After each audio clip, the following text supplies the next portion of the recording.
Hi, everyone. Welcome to another episode of Career and Coffee, hosted by Career DC.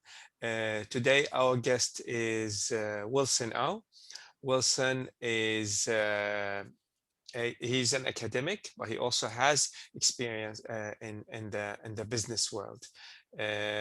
He's got extensive experience with customizing and coordinating experiential learning programs.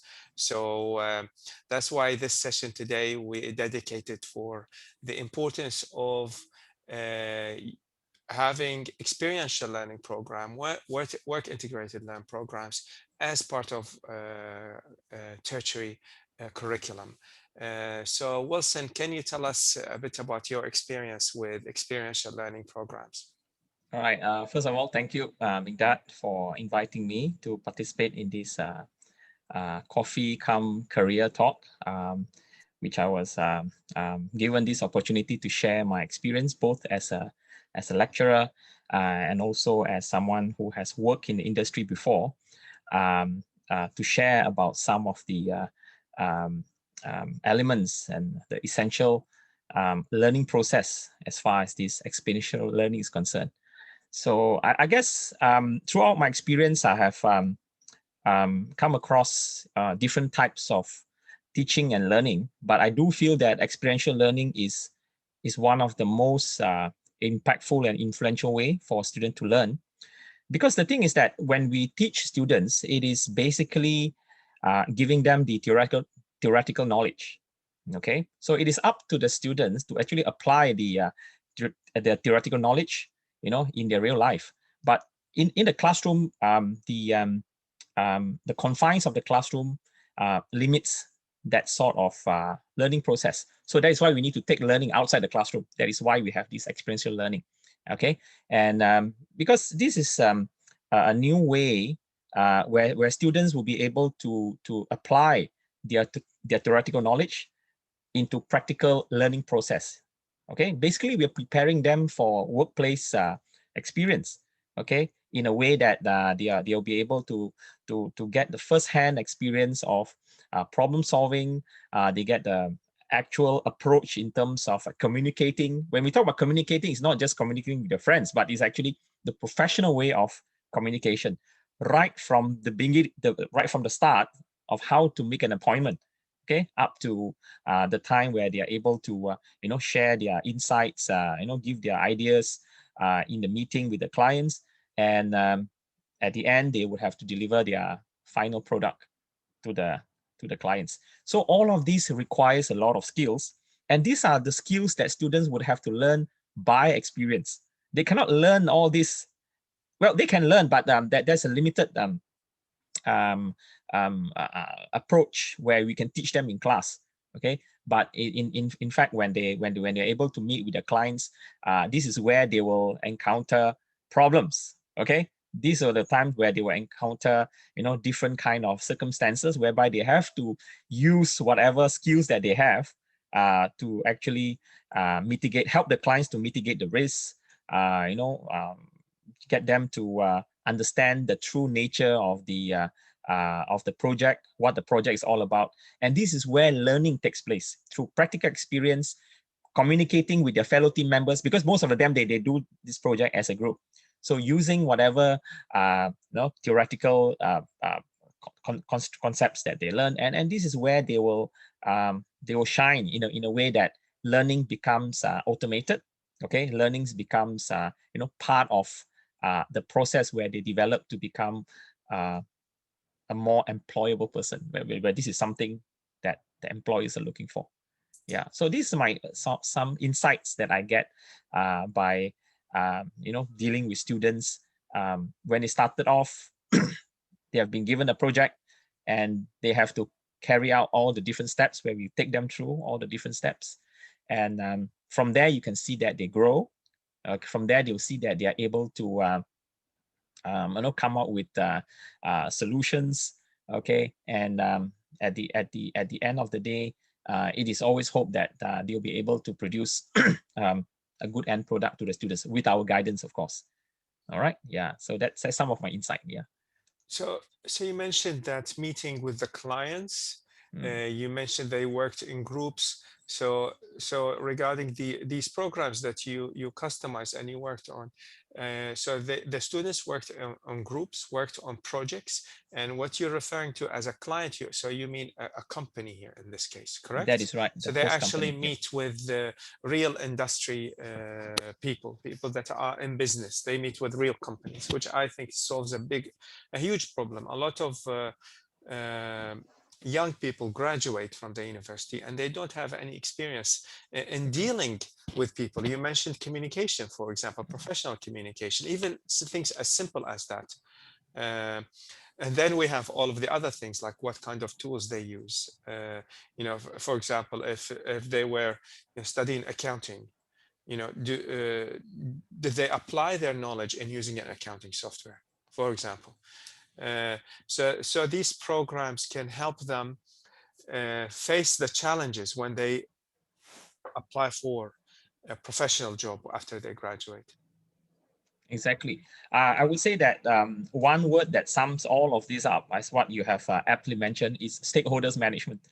Because Ah, when when they deal with different parties of interest, it would involve of course the college, and yeah, we are the representative of the university of the college as the lecturer, their supervisor, yeah, okay, and you have the external party like yourself, Career DC, that provides the necessary platform for them to meet up with the potential client or host organization.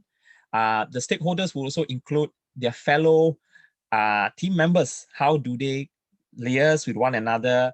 Leverage on each other's strengths. Um, Try to solve some internal conflicts among themselves. Hopefully, they are positive conflicts, okay, among themselves. And finally, with the client, where they have to manage in a very professional manner. So when they're able to kind of juggle their skills while trying to manage all these stakeholders, this is where actual learning takes place. This is where actual experience will kind of help them to make them into better employees in the future, or whether they want to become entrepreneur, or whether they want to work for an organization, or whether they want to pursue their own life goals. So these are very important because it gives them the different types of skills. Well, if you deal with the lecturer, it's definitely the way how you deal with your lecturer and the college and yourself is definitely different from how you deal with your client. It's definitely different, in a way how you deal with the CEO of a particular company. So you need to have that kind of guile, and you need to have that kind of um, soft skills that will kind of put you in a path that it will make your work easier. The way how you create a meeting, how you talk to them, how you present your views with them. If they are not agreeable, how you're going to deal with their objections, how you're going to help them to recognize the risks of the organization. Coming from a student's point of view, they might not be able to see from that point of view, and how you're going to integrate your thoughts and their thoughts. So all these are challenges that students would have to face on a weekly basis, because we try to get them to meet up like once a week. And to do that, students will need to have a lot of discussions among the group members. They have to have discussions with the supervisors, with the lecturers to guide them. And I think this is part of the experimentation process that they have to do. Um, well, I always tell my students, when you do something, you may not get it right the first time. You have to have a lot of trial and error.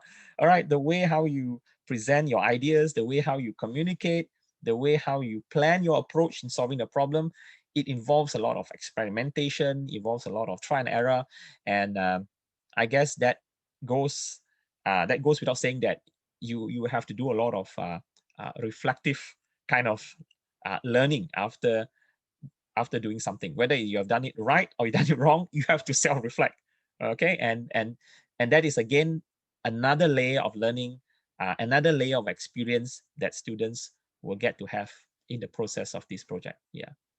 So it's not just about being exposed to the industry. It's not just about being exposed to the company, but also managing all the stakeholders that are involved in the project, because the project is part of a unit. That is And right. for them to succeed in this unit, they have to work with the academic supervisor, such as yourself, and then Yeah, with the industry supervisor that is coming from the host company, which is referred to as the client, and from the platform provider, which is mm. like Carry DC. Um, so you mentioned that they would meet with the company once a week as well, and that's very Ideally, good. ideally, Yeah, yeah. Mm, and mm. that's a live meeting.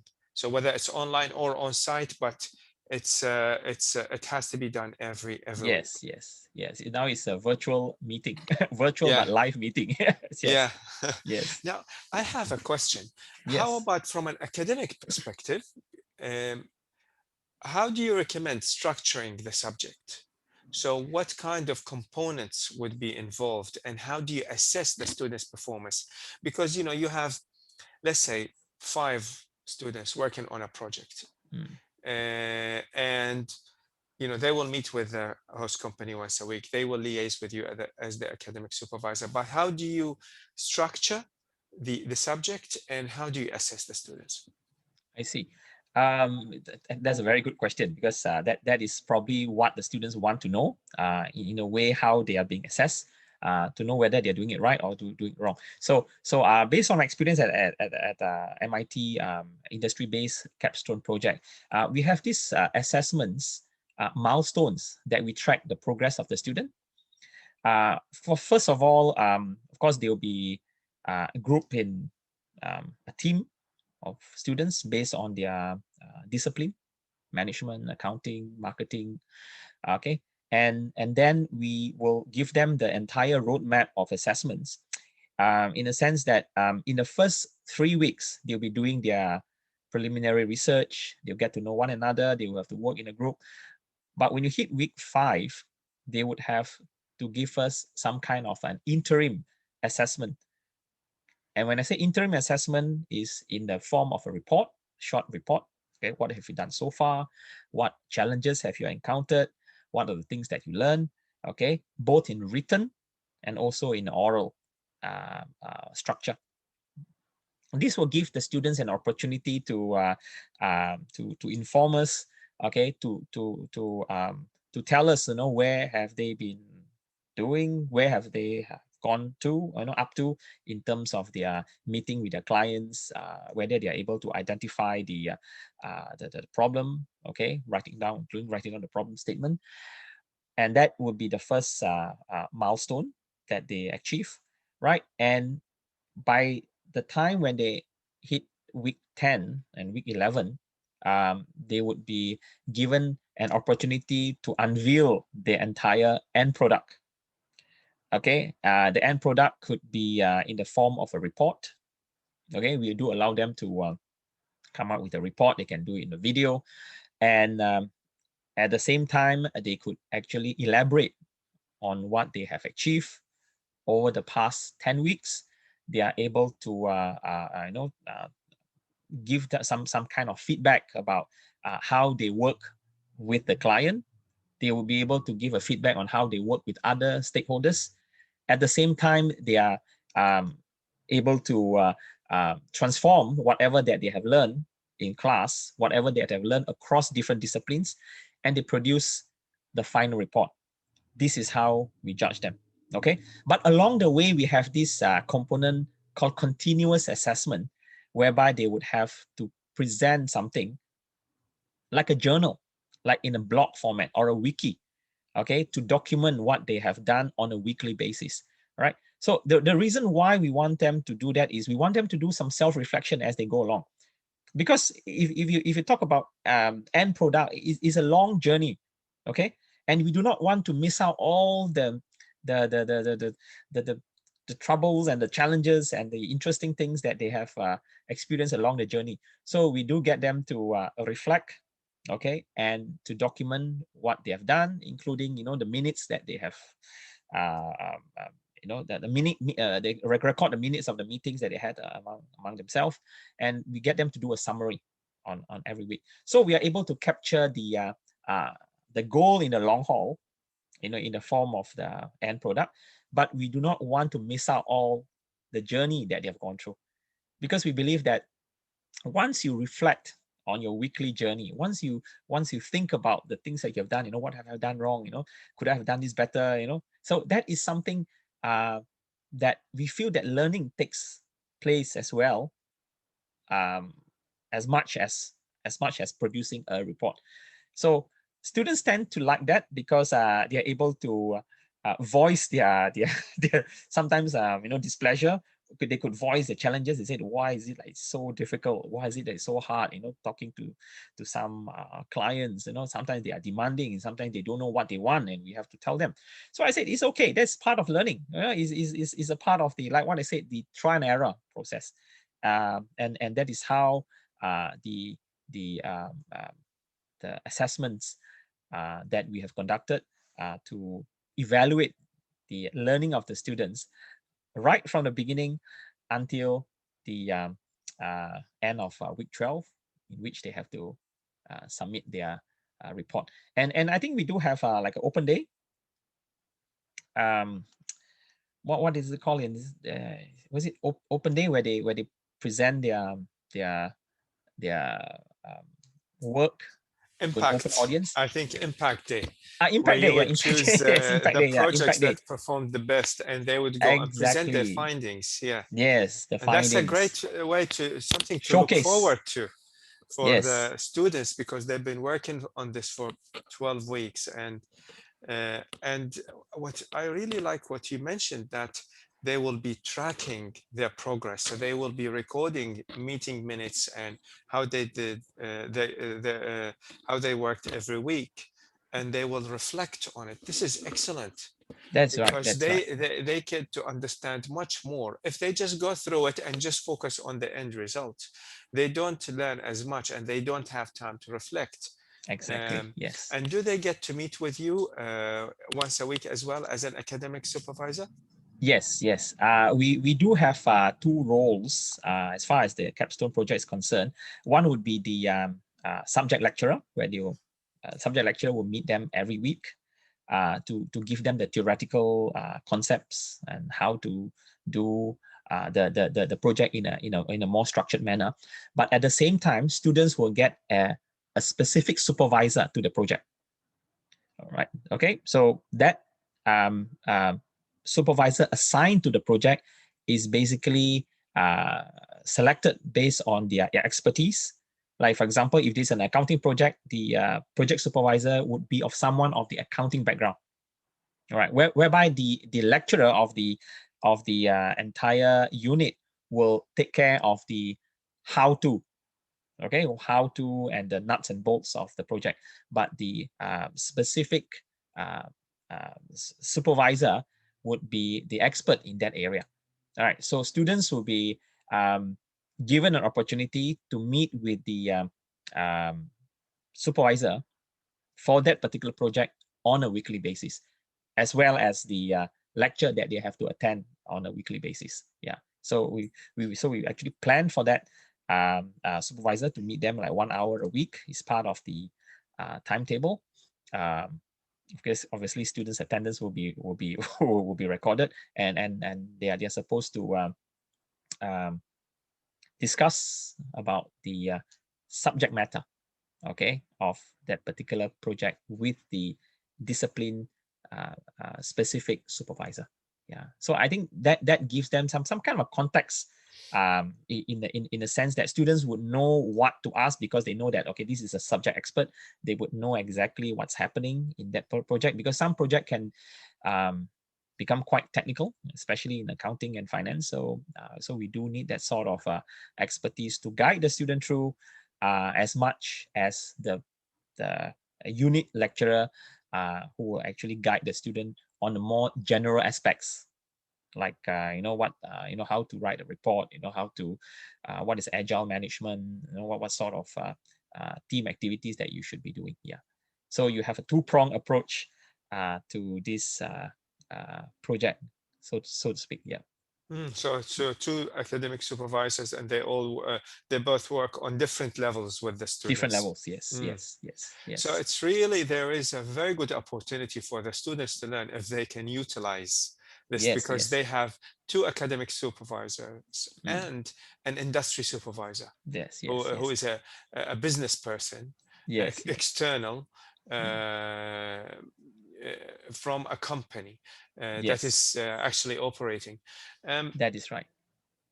What's your advice for other educational providers? Do you think that work integrated learning programs, experiential learning programs should be incorporated in all degrees, or are there limitations, or do you think, or do you recommend them? What is your advice? Yeah, I would think that in the world today, whereby student employability hinge very much on the way how they could solve complex problems, as one report um, as presented in the I think it's World Economic Forum. They say one of the most important traits that employers are looking for in students today is the ability to solve complex problems plus good communication skills. Right. So if you look at that demand from the industry, that speaks volume uh, of the need for students to be able to master these two important criteria. They must be able not just to regurgitate knowledge, they must be able to not just applying the concepts to the problem in an exam paper. All right. Of course, that is also a form of application of their knowledge, in terms of case study. But if you take it further, you're actually doing a live case study. How about that? That is, you take learning to a different level. So I believe that all education providers nowadays, not only they should be just looking at um, giving students an opportunity to solve problems on a case study. Of course, that is also a good way. But given these circumstances we are in at the moment, whereby we could have live sessions with people just like what we are doing now. So why not they take this opportunity to have virtual experiential learning with the clients? They could source for clients by themselves, or they could engage organization like yourself, Career DC, as a platform for them to connect to the actual host organizations, which I think that they'll be happy to engage the the resources and brains and students from the universities. It's a win-win situation. It's a win for the student, it's a win for the university, it's a win for the organization, because we are able to leverage on each other's strength. So if you ask me that if this is the way forward, I think it definitely is. Okay, given that the circumstances that we have at the moment, this is a perfect opportunity for universities and students to work together to achieve dual aim. Students will get more employable, number one, and universities will see that their graduate employability, um, what do you call that, rates, graduate employability um, criteria, which they always promote. You say like our college, our university, our graduates are all employable. All right, so that sort of a dual strategy, I think it would work well. Yeah, and it's also good for the lecturers, also for the supervisors, because we get through the students we get to interact with the clients. Okay, in a way we are also learning. We are not just teaching, we're not just guiding. When you say, oh, okay, now I'm exposed to different kind of technology. I remember very clearly from my last year, 2020. I was supervising a group of students. If you can remember, they were doing something called a smart helmet. Yes, The I do smart remember helmet, the group. I find that, Yes. wow, it's mind blowing. It's Yeah. something that I would not have the opportunity to learn about what is a smart helmet and how technology can be incorporated in such a In business, wearable yes, device. because I think they were working on the commercialization Commercialization, aspect. yes, yes, Yes, yes, yeah, commercialization, and also they have this smart underwater device, yes. smart recycle bin, and And I think that those are fantastic ideas. Okay, Yeah. so it's basically giving the opportunity for students to experience what real life commercialization of end product is all about. Yeah, yeah. Because I'm speaking from a business background. Yeah. When we talk about business, mainly we talk about softwares and ideas and consultancy. We don't really get usually most of the time we don't really get to see like a physical product. We tell them, okay, you should do this, cost cutting exercise, how to maximize your tax returns. But with this commercialization of actual physical product, it actually takes learning to a different level on multiple platforms. Okay, whether it's from the university for students and also the uh, supervisors themselves. Yeah. So it is something that we could see and we could hold. It is becoming something tangible. We are actually commercializing something which is could be in the market in the future, and that would give that sort of realization that learning is not just learning in the classroom, but actually you're learning something that will be able to make an impact on the society in the future. And that is another level of transformative learning that students should be exposed to in tertiary education. Yeah, yeah. So I Yeah. think that is one of the most amazing thing. I think that's thanks to you. I think your career DC has very good contacts with the industry. That is why they are able to bring in such creative projects for all of us to expose ourselves to. Yeah, It's a very good learning experience for us too. I think we indeed, are. indeed, It's yes. very good to be able to work with young people and support them in the beginning of their journey. Wilson, thank you very much for your time today. This Thank you session so has much. been very informative, very Yeah. insightful. Mm. It will be very useful for our audience. So we thank you, and we hope to get to have more sessions with you in the future. I'm happy to do that. Yes. Thank you for the opportunity for me to do the sharing. Yeah. Thank you very much, Thank Wilson. you so much, Amigdat. Nice talking to you.